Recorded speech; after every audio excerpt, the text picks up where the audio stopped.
Sekarang saya sudah ada di pameran kendaraan komersil Gikovek 2024 yang ada di JCC Jakarta. Di pameran kendaraan komersilnya agak berbeda karena belum banyak pemain yang menghadirkan kendaraan-kendaraan ramah lingkungan seperti kendaraan EV-nya. Ya memang karena ada banyak faktor, mulai dari segmentasinya dan juga dari infrastruktur yang belum memadai buat kendaraan-kendaraan besar ini. Tapi bukan berarti nggak ada, karena di sejumlah booth yang ada di sini masih ada kok yang pamerin teknologi kendaraan listriknya, dan kita akan keliling hall lagi buat cari tahu ada apa aja. Dari 13 brand kendaraan yang berpartisipasi dalam pameran kendaraan niaga yang diselenggarakan oleh Gaikindo untuk ketiga kalinya ini, tercatat hanya ada 3 brand saja yang memamerkan kendaraan niaga dengan teknologi elektrifikasi. Pertama, ada Mitsubishi Fuso yang menghadirkan Fuso e-Canter atau canter bertenaga listrik dengan model truk cooler box yang biasanya digunakan untuk mengangkut bahan makanan segar. Memiliki baterai berkapasitas 81 kWh yang ditempatkan di bagian bawah box, Mitsubishi Fuso e-Canter diklaim mampu berjalan sejauh 100 hingga 150 km untuk satu kali pengisian baterai secara penuh. Adapun pengisian baterai listriknya membutuhkan waktu sekitar 45 menit untuk mengisi daya dari 0 hingga 80% dan 80 menit untuk pengisian optimal hingga 100%. Lihat ke bagian interiornya, tidak banyak perbedaan yang signifikan jika dibandingkan dengan versi bermesin dieselnya.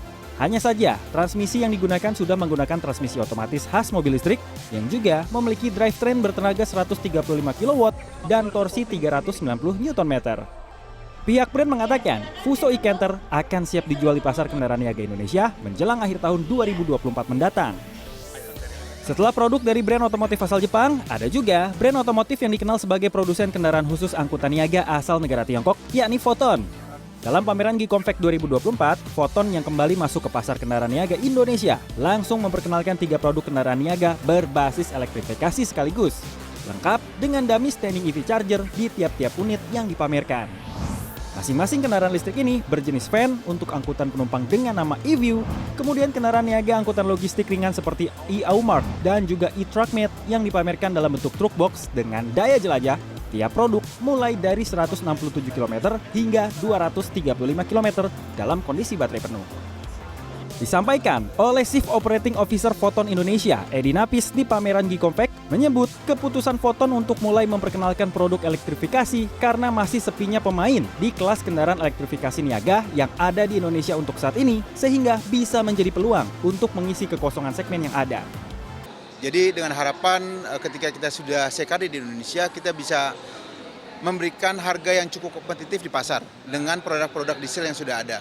Sehingga masyarakat juga bisa merasakan insentif dari pemerintah. Tak hanya produk-produk kendaraan niaga elektrifikasi yang dibuat oleh brand-brand otomotif ternama saja yang dihadirkan dalam pameran Gikovek kali ini. Ada juga produk kendaraan niaga yang merupakan hasil konversi dari kendaraan bermesin pembakaran dalam berjenis diesel menjadi bertenaga listrik murni yang dipamerkan. Tadi kita udah sempat keliling di hall yang ada di Jakarta Convention Center ini, khususnya di pameran Gikovek 2024. Di belakang saya nih, ada truk yang bisa dibilang berbeda. Kenapa bedanya? Walaupun secara sekilas kalau kita lihat, ini adalah salah satu produk dari brand otomotif asal Eropa, sebut saja Mercedes-Benz, yang sebelumnya punya mesin diesel 6000 cc.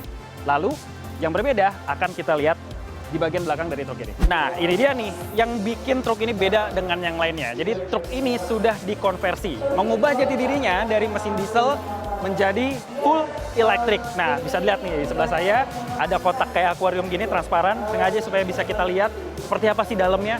Nah, di sebelah saya ini ada beberapa pack baterai, di mana pack baterai ini diklaim juga sudah memenuhi uji standar IP67 yang artinya sudah tahan terhadap air ataupun genangan. Ya, banjir-banjir Jakarta masih bisa lah dilibas. Nah, total ya untuk truk yang dipajang ini ada 5 pack baterai yang diklaim bisa menempuh jarak sekitar 150 km, dan itu masih bisa di-upgrade sesuai dengan kebutuhan dari customer-nya nanti.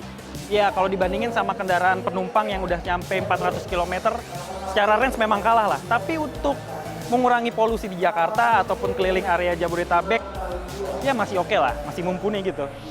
Truk listrik hasil konversi ini juga dibekali baterai dengan kapasitas 176 kWh yang juga diklaim memiliki tenaga sebesar 260 kW atau setara dengan 340 horsepower dengan torsi 2400 Nm.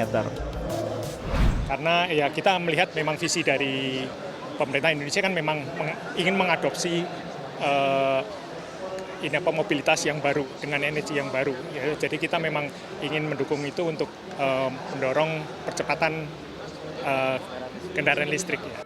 Membutuhkan waktu sekitar 90 hingga 120 hari untuk bisa melakukan konversi kendaraan ini. Namun, durasi pengerjaan dan spesifikasi yang dimiliki oleh tiap-tiap unit yang dikonversi nantinya akan berbeda satu dengan lainnya tergantung kebutuhan operasional dari setiap customer yang memesan. Saat ini, seperti yang tertuang dalam Perpres nomor 79 tahun 2023 tentang perubahan atas Perpres nomor 55 tahun 2019 tentang percepatan program kendaraan bermotor listrik berbasis baterai untuk transportasi jalan, baru kendaraan berjenis listrik murni kategori mobil penumpang dan bus saja yang mendapatkan insentif. Sedangkan untuk kendaraan niaga lain seperti truk masih belum mendapatkan insentif serupa.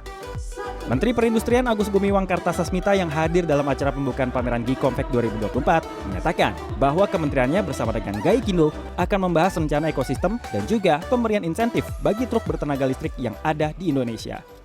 Truk itu salah satu yang kita overlook. Jadi nanti kita sama Gaikindo akan duduk, ya, akan membahas seperti apa kita bisa mengembangkan lebih cepat industri otomotif berbasis truk. Ya, dengan kebijakan insentif seperti apa.